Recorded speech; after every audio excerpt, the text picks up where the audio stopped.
Hello friends, welcome to this Facebook live session of Indira Gandhi National Open University. I, Dr. Niradhar Dey, faculty member, School of Education, IGNOU, New Delhi, welcome you all on my personal behalf and on behalf of School of Education, IGNOU, to this Facebook live session. So friends, today we are going to discuss one of the important course of IGNOU B.Ed program. The course title is, the course code is BES-127 and course title is Assessment for Learning. So friend, today in my earlier session, in the first session, in part 1, the part 1 session of this course, already we have discussed the course objective and the detailed concept, detailed philosophy that has been addressed for designing this course. And in this program, we will discuss that what are the important content point that has been addressed, what are the important concept that has been addressed in different units and in different blocks of this course. So friends, in this program, in this session, we will discuss about a detailed introduction of the content point and the concept of this course.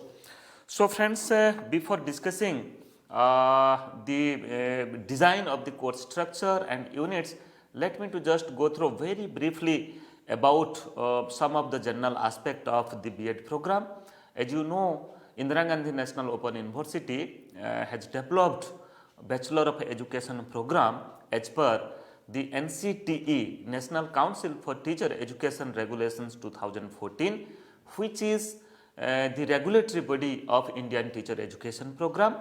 And this open and distance learning B.Ed program that has been launched by IGNOU, that is since July 2016 session, okay, the revised B.Ed program.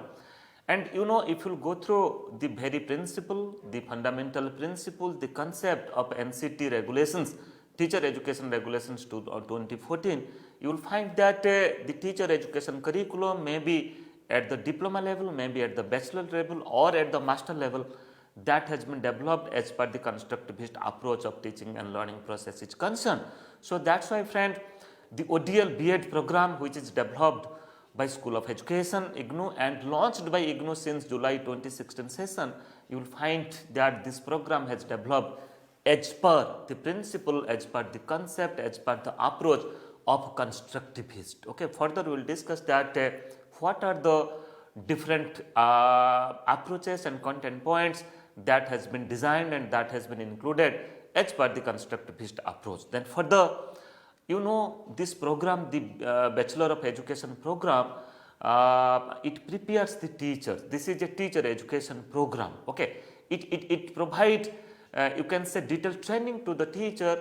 You know, the teacher will further empower themselves, enable themselves to teach in schools, to teach in classroom different subjects. Okay, so they will transact the school textbooks, the school curriculum. So that's why acquisition of skill is one of the practical aspect, as well as acquisition of different teaching skill is one of the very important aspect of this B.Ed program. So that's why friend, you will find that this IGNOU B.Ed program is a combination of theoretical construct, at the same time practical oriented and skill oriented courses. Further we will discuss that what are the skill oriented and practical courses are included in the first and second year of this program. Then friends, it prepares teachers who can eligible to teach the students at the secondary stage of school education, that is in class 9th, 10th, 11th and 12th as per the NEP 2020, National Education Policy 2020, which is recently which is now in the process of implementation. So friends, further just to touch upon some of the other important points, just like the eligibility of the program is at least 50% marks either in the bachelor and or master degree in science, social sciences, commerce and humanities discipline. Apart from this, the aspirants, the candidates should be a trained in service teacher in elementary education. That means now at present they are teaching, they must have teaching at the elementary school. Okay, then further candidates who have completed a NCT recognized teacher education program through face-to-face mode. So they are only eligible, means those have already pursued a NCT recognized teacher education certificate program or a diploma program, just like DLED or a B.Ed diploma in education, which is recognized by NCTE, and which is that they have done it in a conventional system, in a regular system, in a face-to-face system. So they are eligible to pursue IGNOU B.Ed program. Then further, total credit of this program is of 72, as this is a 2 years program. The learners have to study 72 credits, that is 36 credits in the first year and again 36 credit in the second year. Total duration of this program, that is minimum of 2 years and maximum of 5 years. And this program offered in the January session of every year. Okay. As you know, IGNOU practices 2 sessions in a year, that is January and July. But so far as this program, B.Ed program is concerned, this program offers only in the January session of every year. Then further, B.Ed program is this has been developed in both the languages, in both the medium, that is English as well as Hindi. So friend, these are the certain general aspect of this program, of the B.Ed program. Then further, let me to just touch upon the important course components that has been included in the first year and second year of this program. So far as first year B.Ed program is concerned, you will find that the courses that has been designed in 5 different components, just like core courses 16 credits. Then content based methodology courses, you will find that 5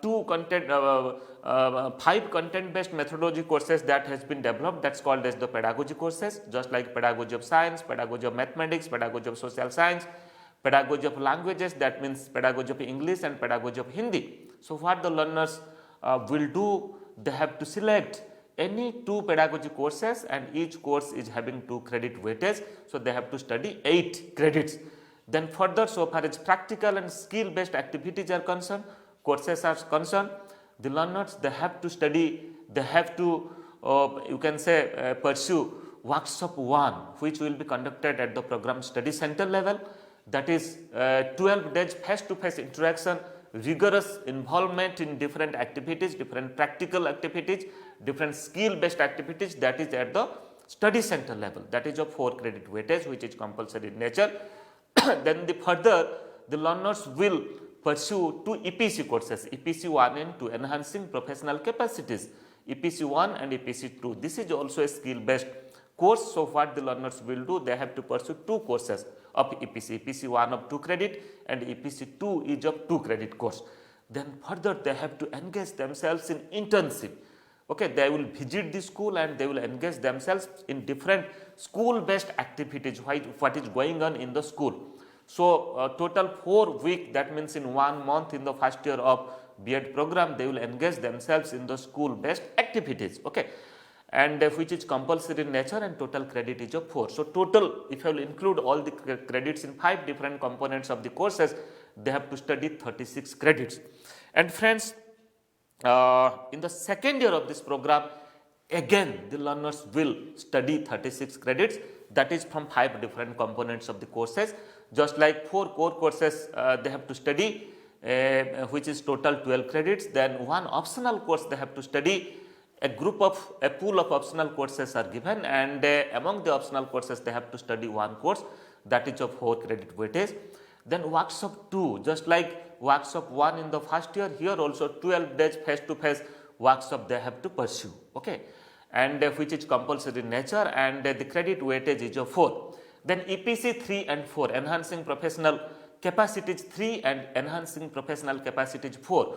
2 courses they have to study in the second year of this program, which is of 2 credit each. So that means total 4 credits they have to study.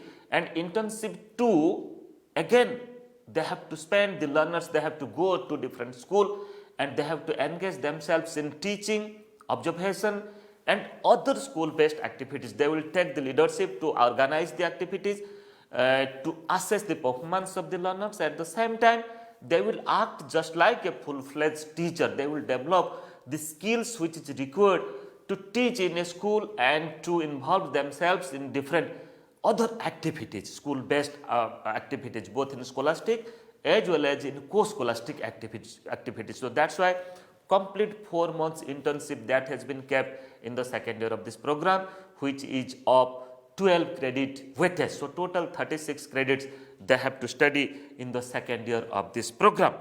Then further, today we are going to discuss one of the core course, the course design, the course structure of one of the core course of the second year B.Ed program. This course that I have coordinated, the course title is BES-127, that is Assessment for Learning.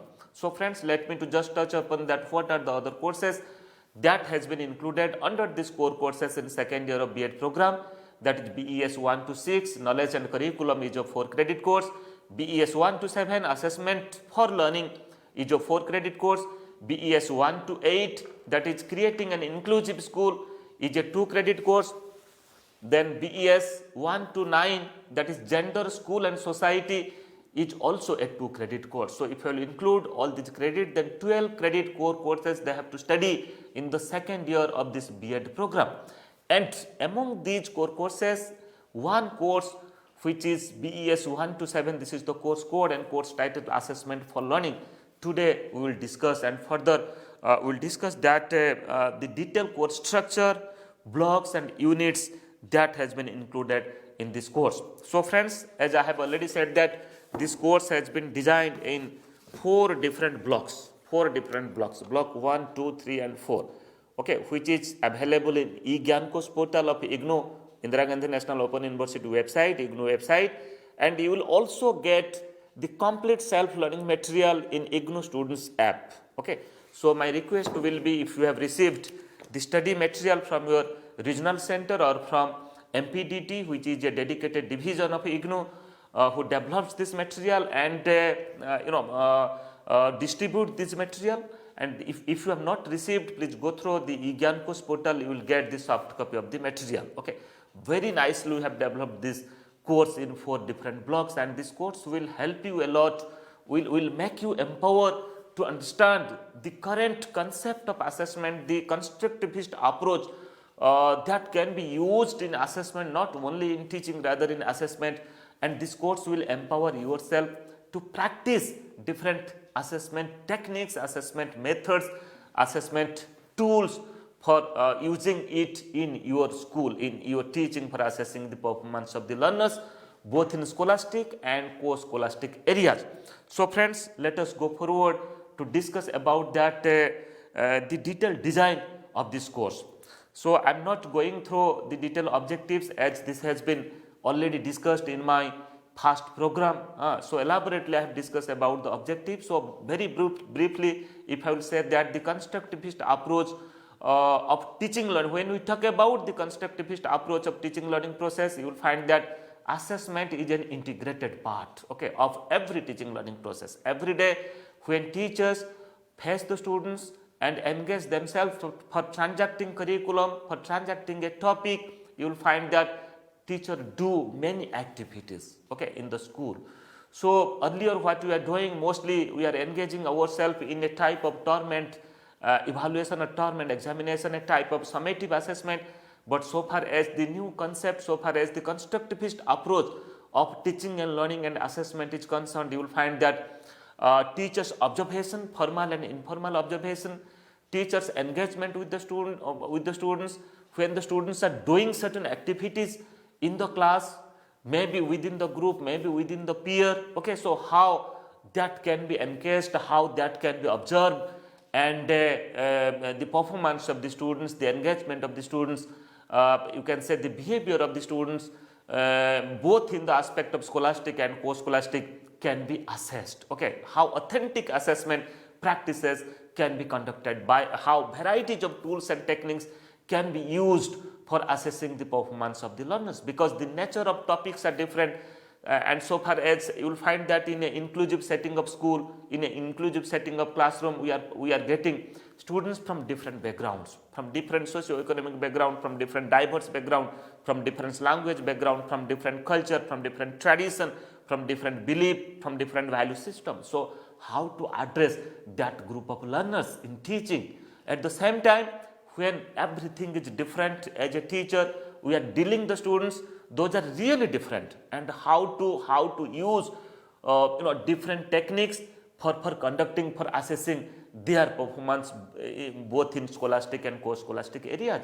Only a single tool is not enough. When all the minds are different, the understanding is different, experiences are different, observations are different, then a single tool may not be possible. You will find a group of learners who are really coming from a multilingual background. You will find a group of learners who are differently abled, जिसको हम दिव्यांग कहते हैं. So how to assess them also in the teaching learning process? So for them a single tool is not enough. So that's why, friends, keeping in consideration of the constructivist approach of learning as well as assessment, how to use and assess by using the inquiry based learning, project based learning, problem based learning, you will find that this course is designed very nicely. It will definitely empower you. It will definitely help you to understand the current practices of assessment, then accordingly to develop certain skill and further to transact, to implement those skills in teaching. So friends, keeping in consideration of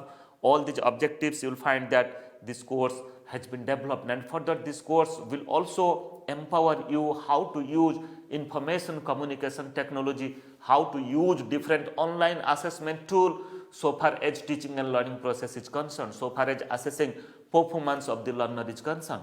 And dear teachers, my trainee teachers and my friends, you might be acquainted, you might be now involved in different teaching learning activities and assessment activities. You must have observed that during this COVID-19 pandemic situation, starting from 1st April, starting from March 2020 until today, the school teachers, those are teaching in different schools, both in government and private and other schools, they are engaged themselves in online teaching, online assessment also. You will find that after completion of a chapter, what they are doing, they are developing certain online assessment too, the online assessment, certain questionnaire, certain test. So they are doing it by using certain online assessment tools. So this course will help you how to use different online tools for assessing performance of the learners. So these are the certain objectives, keeping in consideration this beautiful course that has been developed, that is assessment for learning. We are not talking about assessment of learning, rather assessment for learning. So friends, we will discuss about the very concept of assessment for learning.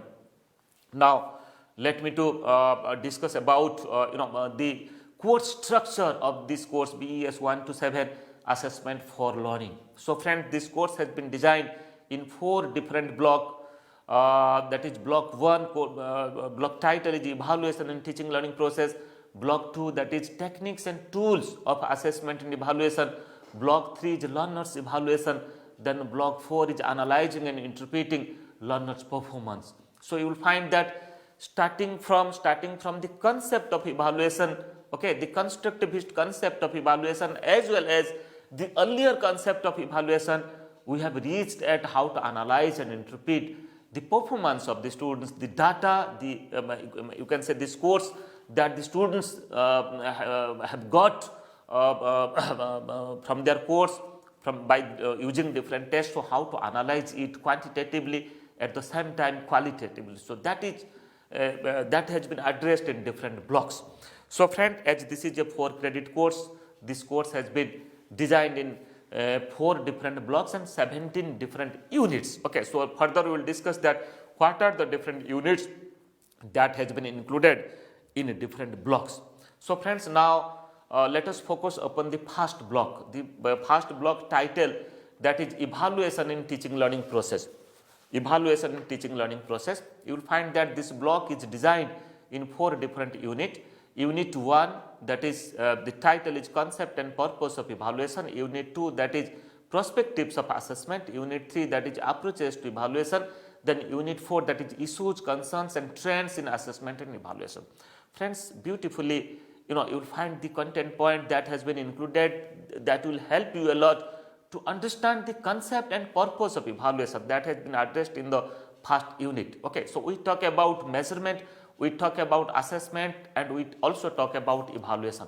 Many a times synonymously we also use these 3 concepts, the concept of measurement, the concept of assessment and the concept of evaluation. Whether the 3 concepts are same or there is any difference. Friends, there is the conceptual difference between these 3 terms. When we talk about measurement, mostly it deals the quantitative aspect. Okay, we have certain score of the students. Okay, so it talks about, you can say, the individual scores, the raw scores. Okay, that is the quantitative description of something, quantitative description of students' performance. But when we talk about assessment, this is not only the quantitative aspect of students' performance. That is, when we are getting the score of on a particular subject, on a particular test, you can say, a group of students, then when you are analyzing that scores, we are calculating the average score. You are saying that in a particular section, the average score in mathematics is 55, average score in English is 62, average score in science is 75. So here what you are doing, you are just analyzing the individual scores, you are just analyzing the raw scores. So friends, measurement provides very limited meaning, that is the raw scores, and when we talk about assessment, it provides more meaning. That means here we are interpreting, we are analyzing the scores by using certain statistics. Okay, and further when we talk about evaluation, you see, only measurement and only assessment is not enough so far as the performance of the learners in scholastic and co-scholastic areas is concerned.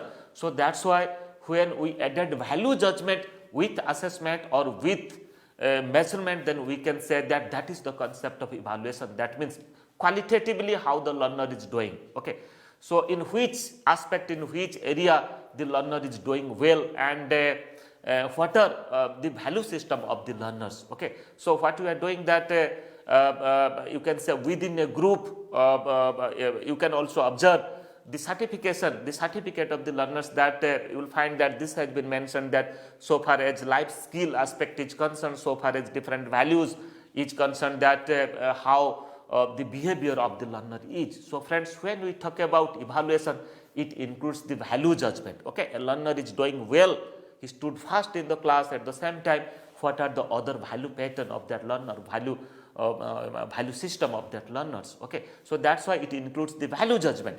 So you will find that such things we have developed, we have discussed in this course, in the first unit of this course. Then further we have discussed about the perspectives of assessment. So friends, NCT regulations 2014 in teacher education program, you will find that the context and perspective of the courses are different courses. You will find this has been developed as per the constructivist approach.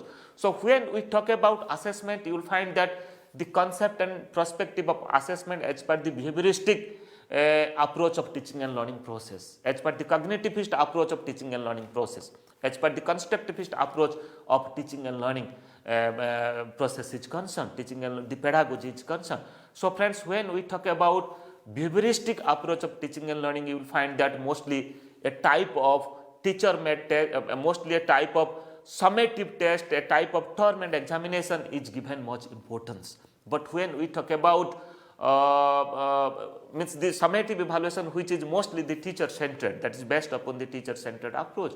But when we talk about constructivist approach, you will find that we talk about not assessment of learning, rather we talk about assessment for learning. Assessment of learning means you are just simply assessing the performance of the learners by using a tool.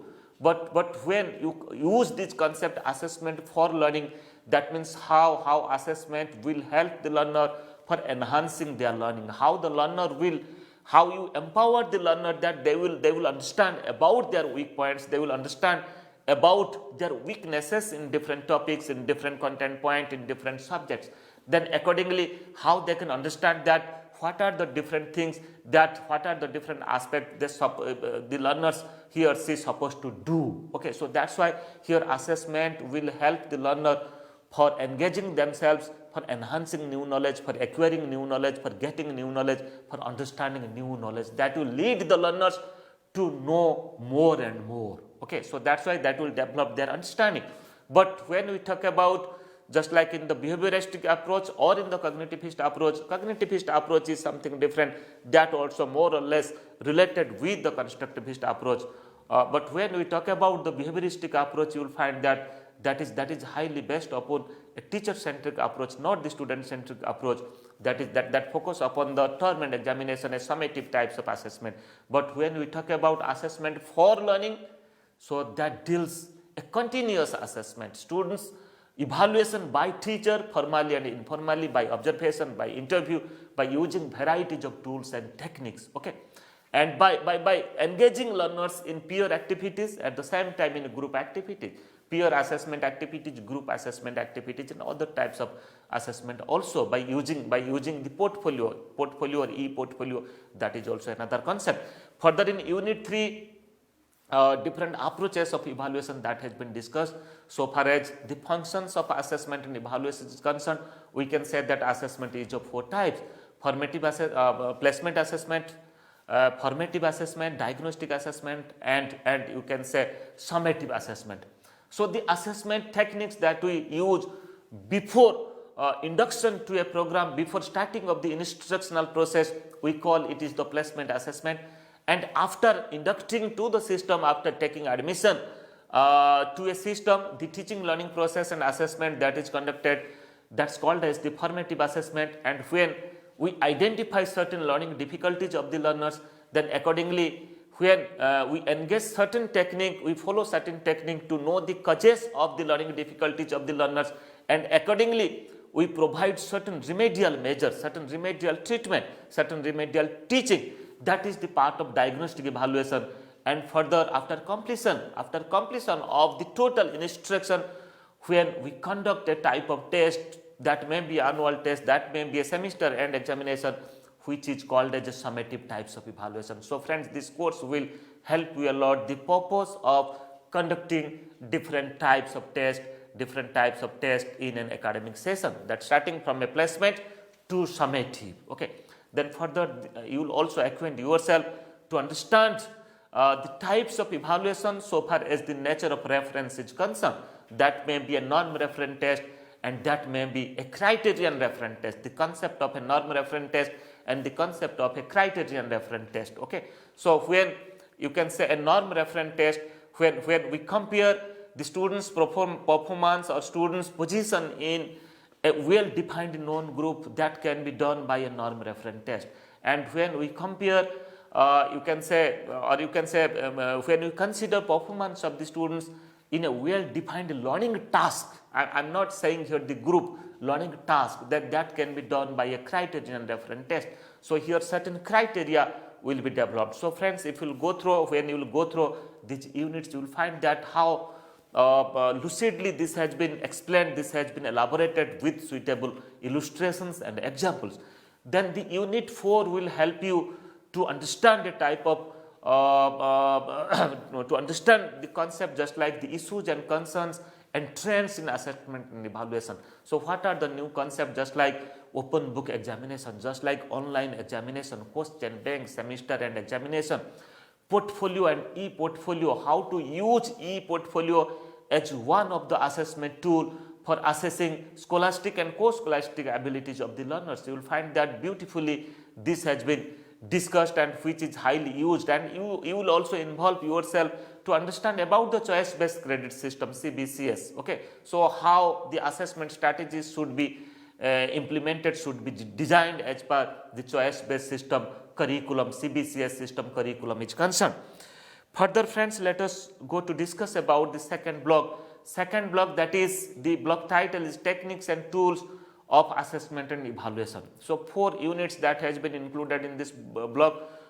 Unit 5, that is techniques of assessment and evaluation.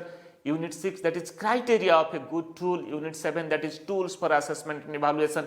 Unit 8, that is ICT based assessment and evaluation.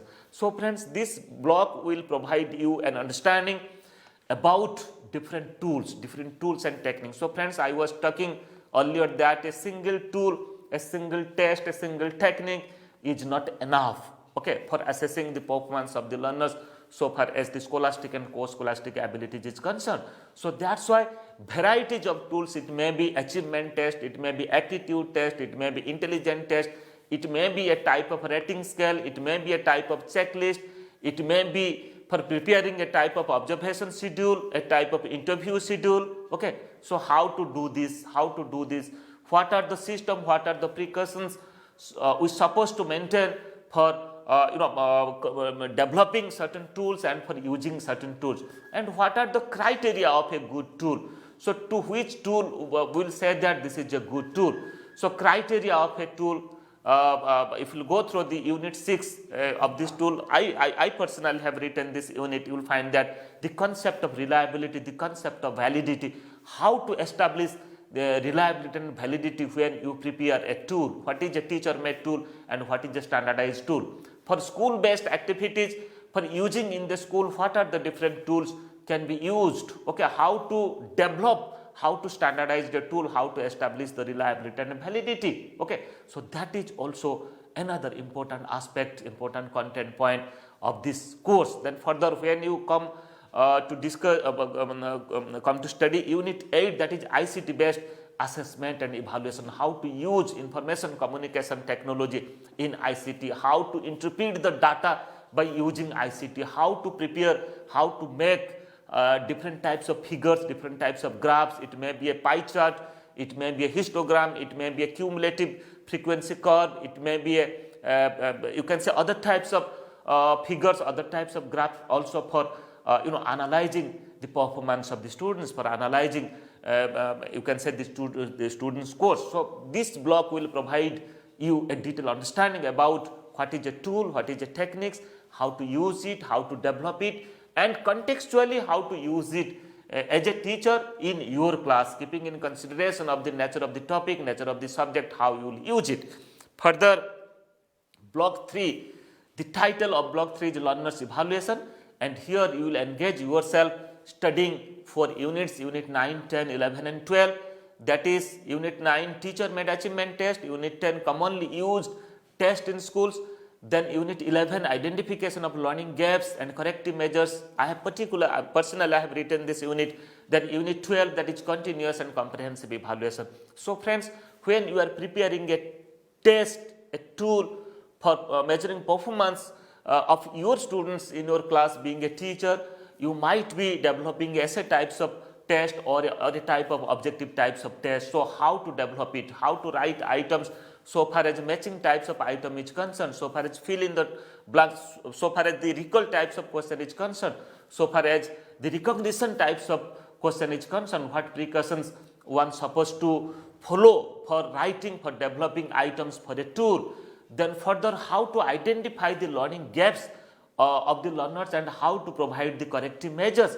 Many a time you must have observed when you are conducting a type of formative assessment, you can find the idea that a group of students, they are not doing well, a group of students really they are not doing well, okay, so they are lacking behind the average score.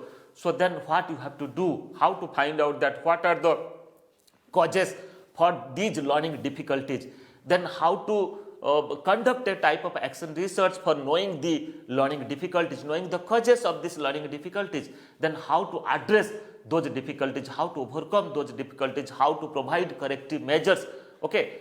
You will find that nowadays most of the schools, they are identifying such group of learners and they are providing certain extra treatment to them, okay. So that's why this course will also help you to understand learning difficulties of the learners, at the same time to provide you can say corrective measures for bringing that group of students at the average stage, okay. Then further in unit 12 you will find that how continuous comprehensive evaluation should be used in the teaching learning process, how observation technique can be used as one of the assessment tool for the learners, how the teacher will do it, and when there is a teaching learning process there is assessment. So what are the different techniques the teacher can adopt and how continuously teacher can get an idea about the development of the learners. So that is also important concerns in this block. Then the last block, that is the fourth block, here we have discussed about you see this block has been designed in 5 different units, unit 13, 14, 15, 16 and 17, and the block title is analyzing and interpreting learners performance. So the performance that you have received, the score, quantitative and qualitative score that you have received or qualitative data that you have received through your observation and interview, how to analyze it. So for analyzing it, first of all you have to develop, you can say, a frequency distribution table. So how to do the tabulation of the scores of the students, and further how to present it by using different graphs, different figure, okay, that is the graphical presentation of data. So friends, this unit will help you, unit 13 will help you to know about you can say the strong point of different figure and which figure is useful for what type of data and how to compare the performance of the students by using different figures. Then in unit 14 you will come across to study, you will get understanding about for the application of different descriptive statistics, different simple statistics that can be used highly in the schools for interpreting result of the students, just like measures of central tendency, that is mean, median and mode. What is the concept of it, what formulas and what concept, what techniques you will use to find out the average score, median score, at the same time the mode score of the group, and further how this can be utilized so far as school based assessment is concerned. Then in unit 15 you will engage yourself to use certain statistics that's called as the measure of dispersion or measures of variability. That means the particular statistical techniques that you will study in this unit, that is average deviation, range, quartile deviation and standard deviation, percentile and percentile rank also. Okay, so that is also another important concern. Being a teacher, this is also your part. You may be a teacher of science, maybe social science, maybe language. So all statistical analysis that you have to study because that is part of your work. Then in unit 16 we have discussed about correlation. Many a time you must have using these statistics to correlate the performance of group of students, okay, to correlate students performance in two different subjects. Okay, so what to do it, what particular correlation statistics that you have to do and how you can interpret it. Okay, so here we have discussed the correlation formulas, the different correlation, that's the product moment correlation that we have discussed about, rank difference methods of correlation, that how to use it and how to interpret the result of the students and how to establish a correlation between two sets of scores so far as different subject is concerned. Then in unit 17, that is the last unit of this course, here we have discussed about the nature of distribution and its interpretation. Okay, so we have discussed that you see when you are getting a score of a group, you will find that you do not know whether the score is normally distributed or the score is not normally distributed, it is skewed, okay, either negatively skewed or positively skewed. Then what can you do? So by using a technique that's called as NPC, normal probability curve, statistically you can find out that the performance of the group is normally distributed or not, so that you can get an idea about the average performance of the group at the same time the performance of other students, other subjects of your class. So that's why this unit will help you to understand about the normal ability of the students in different subjects to whom you are teaching or in your school. So friends, this is all about the concepts, the content point and the major aspects that has been addressed in 4 different blocks in different units of 4 different blocks of the course BES-127 assessment for learning. This has been designed in 17 different units. Believe me, this course will help you a lot to understand assessment, at the same time to practice different assessment tools and techniques in your teaching and learning, in your teaching. Further, the transaction methodologies that I have already discussed in my earlier video program, so that's why I am not going through detail about it. You can go through my earlier program. Then so far as evaluation is concerned, you see minimum D grade is required for successful completion of assignment, and further minimum D grade is required for successful completion of a term examination. And course wise, when we include the performance of assessment, assignment and term examination, it should be at least a C grade for successful completion of that course. Okay, so here we follow a 5-point grading system, that is highest grade is A and the lowest grade is E. You are supposed to earn at least a C grade in each and every course, including assignment component which is continuous in nature, at the same time the term and examination, okay, including these 2 components, at least you earn a C grade for successful completion of this course. So friends, for further queries, as I have coordinated this course, you can write to me niradhar@ignou.ac.in. You can also make me a telephone call, that is 011-2957-2994. My intercom number is 2994. You can also visit my Facebook page. You will get many videos, and you can also visit my YouTube channel. You will also get many video programs which has been dedicatedly developed, keeping in consideration of the need of the students relating to your program and relating to other education themes that will help you a lot for understanding your courses, understanding your program. So friends, in our next program on any other day, we will discuss other aspect of education. I have already completed 3 courses of a detailed introduction of BES-122, BES-125 and BES-127 of IGNOU B.Ed program. Thank you.